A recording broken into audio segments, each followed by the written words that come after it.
یەکەم ڕۆژی جەژنی قوربانەوە تەرمی ئەو گەشتیارەی کە لە پرژێ هەڵدێرا و ژیانی لێزدا لە پزیشکی دادی سۆرانە، بەڵام تا ئێستا کە سوکاری پەیوەندیان بە پزیشکی دادیەوە نەکردووە و تەرمەکەیان نەبردوێتەوە.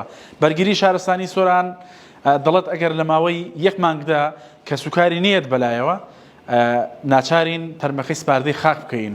تا ئێستا هیچ شتێک لەبارەی ناسنامەی ئەو گەنجەوە دیار نییە. ئەوەی هەیە تەنها لە دەمی شۆفێرێکەوە کە بردوێتی بۆ شوێنە و توێتی من خەڵکی سووریام، بەڵام هیچ ناونشانێکی دیکەی نییە. زانیاریمان لەبارەی ئەم هەواڵەوە داناوە لە 1964 دەتوانن زانیاری ورتوەربگرن.